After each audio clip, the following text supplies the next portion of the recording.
আজকের মাননীয় স্বরাষ্ট্রমন্ত্রী জনাব সালাউদ্দিন আহমেদকে এই র্যাব ওয়ানের আজকের যে আয়নাগর সেখানে কোনো একটি কামরায় তাকেও রাখা হয়েছে এবং পরবর্তীতে ভারতে নিয়ে তাকে ছেড়ে দেওয়া হয়েছে।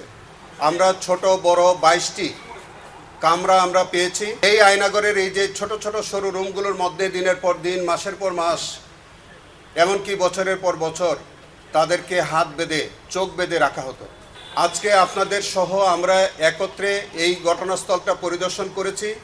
আপনারা দেখেছেন অত্যন্ত ভয়াবহ চিত্র। সেখানে আমরা ছোট বড় 22টি কামরা আমরা পেয়েছি, যে 22টি কামরার মধ্যে অত্যন্ত মানবতারভাবে এইখানে যারা ভিকটিম হতো, যাদেরকে ধরে নিয়ে আসা হতো, সেখানে তাদেরকে রাখা হতো দিনের পর দিন, মাসের পর মাস, বছরের পর বছর।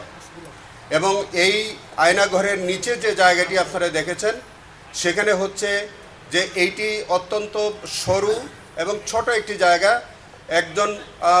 একজন স্বাভাবিক মানুষ লম্বা হয়ে শোয়ার মতো কোনো অবস্থান নাই, বসে থাকতে হবে তাকে, এরকম আমরা সাক্ষ্য প্রমাণে পেয়েছি। এই আয়নাঘরের এই যে ছোট ছোট সরু রুমগুলোর মধ্যে দিনের পর দিন, মাসের পর মাস, এমনকি বছরের পর বছর তাদেরকে হাত বেঁধে চোখ বেঁধে রাখা হতো এবং সেইভাবেই তাদের উপরে বিভিন্ন রকমের অত্যাচার নির্যাতন করা হতো।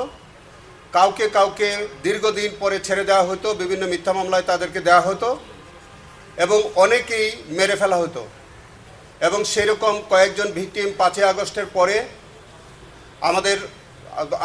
তারা উদ্ধার পেয়ে তারা এসছে, তাদের সম্পর্কে বিচার চলছে, সেই সম্পর্কে আপনারা ইতিমধ্যে অবহিতও আছেন। আমরা এখন পর্যন্ত গুম খুনের শিকার প্রায় 250-র অধিক যারা গুমের শিকার হয়েছেন তাদের এখন পর্যন্ত আমরা সন্ধান পাইনি যে তারা কোথায় কী অবস্থায় আছে। তার মধ্যে ইলিয়াস আলী, সুমন সহ এরকম অনেকেই আছেন। আজকের যে আয়নাঘরটি আপনারা পরিদর্শন করেছেন সেখানে ভিকটিমদের মধ্যে অন্যতম আমাদের ব্যারিস্টার আরমান, তাকে ওখানে রাখা হয়েছিল বলে তার বর্ণনা থেকে আমরা যে রুমটি আমরা অনুমান করেছি, সেই রুমটাও কি আমরা দেখেছি, সেই রুমটার সন্ধানও আমরা পেয়েছি, এর আগেও পেয়েছি আমরা। এইটাও আমাদের বিভিন্ন বর্ণনা থেকে, আমাদের বিভিন্ন সাক্ষী থেকে বা তদন্ত থেকে এইটুকুনও আমরা পেয়েছি। আজকের মাননীয় স্বরাষ্ট্রমন্ত্রী জনাব সালাউদ্দিন আহমেদকে এই র্যাব ওয়ানের আজকের যে আয়নাঘর সেখানে কোনো একটি কামরায় তাকেও রাখা হয়েছে এবং পরবর্তীতে ভারতে নিয়ে তাকে ছেড়ে দেওয়া হয়েছে। সেটাও আমরা প্রাথমিক ইনভেস্টিগেশনে আমরা ইতিমধ্যে পেয়েছি। আরও অনেক বিষয় আমরা পর্যায়ক্রমে পাচ্ছি এবং এইরকমই আরেকটি জেআইসি আছে আমাদের সেনাবাহিনী ক্যান্টনমেন্টের ভিতরে, ডিজিএফআইয়ের যে অফিসের একটি জায়গায় আছে। আমাদের মাননীয় বিচারপতি মহোদয়গণ সেখানেও আদেশ করেছেন আমাদের আবেদনের প্রেক্ষিতে আগামী শনিবার একইভাবে সেই জেআইসিটি পরিদর্শন করবেন। আপনাদের অবগতির জন্য জানাচ্ছি যে টিএফআই বা টাস্ক ফোর্সেস যে ইন্টারোগেশন সেল, যেটা আজকে আপনারা দেখলেন, যেটাকে আমরা ওইটা আয়নাগর নামে পরিচিত, সেখানে আমি একটা আইনগত অবস্থান আপনাদের কাছে তুলে ধরতে চাই। আমাদের বাংলাদেশের সংবিধানের আর্টিকেল 33 সেখানে বলেছে যে কাউকে যদি গ্রেফতার করা হয়, কাউকে যদি আটক করা হয়, তাকে 24 আওয়ার্সের মধ্যে নিকটতম ম্যাজিস্ট্রেটের কাছে তাকে প্রডিউস করতে হবে। শুধু তাই নয়, আর্টিকেল 33-তে সেটাও বলেছে যে কাউকে গ্রেফতার করা হলে সেই কেন তাকে গ্রেফতার করা হলো সেই বিষয়টি তার পরিবারকে অবহিত করতে হয়। কিন্তু এই ক্ষেত্রে যাদেরকে আটক করা হতো, যাদেরকে দিনের পর দিন বন্দি করা হতো, তাদেরকে কিন্তু এরকম কোনো এই আর্টিকেল 33 তারা কমপ্লাই করতেন না। শুধু তাই নয়, আমাদের প্রচলিত যে আইন ফৌজদারি কার্যবিধির 161 এবং 167, এখানেও কিন্তু পরিষ্কার বিধান আছে যে কাউকে যদি আপনি গ্রেফতার করেন তাহলে 24 আওয়ার্সের মধ্যে নিকটতম পুলিশ অথবা ম্যাজিস্ট্রেটের কাছে হাজির করতে হবে। এই ক্ষেত্রেও এই আয়নাগর নামীয় জায়গায় যাদেরকে দিনের পর দিন, বছরের পর বছর যাদেরকে বেআইনিভাবে আটক করে বন্দি করে রাখা হয়েছে, তাদের বেলায় যেমন আমাদের সংবিধানের আর্টিকেল 33 লঙ্ঘন হয়েছে, তেমনিভাবে সেকশন 61 and 167 এর সিআরপিসির একটা গুরুতর ভায়োলেশন কিন্তু তাদের হয়েছে। এইটি যেমন এক ধরনের অপরাধ হয়েছে, অন্যদিকে তারা এই যে দিনের পর দিন বন্দি করেছে, গ্রেফতার বা তাদেরকে আটক রেখেছে, খুন করেছে এবং ডিজেপিআর করার মতো যে ঘটনাটা ঘটেছে, এইগুলি সবগুলো হচ্ছে মানবতা বিরোধী অপরাধ। এই মানবতা বিরোধী অপরাধের বিচার ইতিমধ্যে চলছে, অনেকগুলো ঘটনার ইনভেস্টিগেশন চলছে।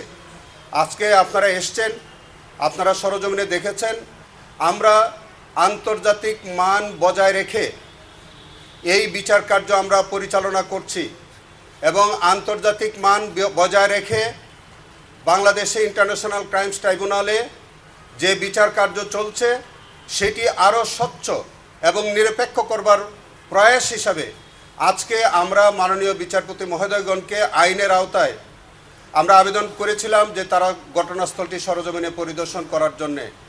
অনেকে হয়তো এই আয়নাগরের বিষয়টি রূপকথার গল্প হিসেবে মনে করতে পারেন, কিন্তু এইটি যে কোনো রূপকথার গল্প নয়, এটি যে চরম বাস্তবতা ছিল, এইটি যে তৎকালীন সরকার এবং তৎকালীন রাষ্ট্র যে একটি ফ্যাসিবাদী রাষ্ট্র ছিল এবং যারা এই রাষ্ট্রটিকে পরিচালনা করেছিলেন তারা যে কতটা ফ্যাসিস্ট ছিলেন, এই আয়নাগরের মধ্যে দিয়ে তাদের চরিত্র আজকে উন্মোচিত হয়েছে।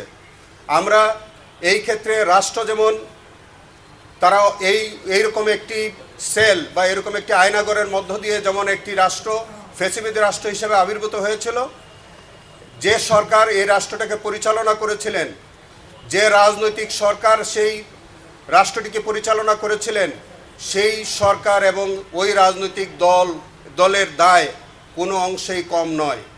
সেই কারণে আমরা বিশ্বাস করি যারা সেই দিন সুপিরিয়র রেসপন্সিবিলিটি যাদের ছিল, যারা মাঠ পর্যায়ে ওই সুপিরিয়রের কমান্ড যারা কমপ্লাই করেছে মাঠ পর্যায়ে, এবং যে রাজনৈতিক সংগঠন যারা এই সরকারে ছিলেন, যারা এই ফ্যাসিস্ট রাষ্ট্র কায়েম করেছিলেন, যারা এরকম অমানবিক ঘটনার জন্ম দিয়েছিলেন, মানবতা বিরোধী অপরাধ সংগঠনে সহায়তা করেছিলেন, প্রত্যেককেই আমি আইনের আওতায় আনা উচিত বলে আমরা মনে করি।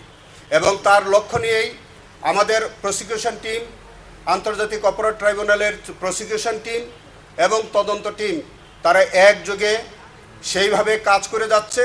আমরা আপনাদের কাছে এই ওয়াদা করতে চাই, প্রতিশ্রুতি দিতে চাই, আমরা অত্যন্ত স্বচ্ছতা, নিরপেক্ষতা এবং আন্তর্জাতিক মান বজায় রেখে আমাদের এই ট্রাইব্যুনালের কার্যক্রম ভবিষ্যতেও পরিচালিত হবে। আপনারা ভালো থাকবেন। ধন্যবাদ। আসসালামু আলাইকুম।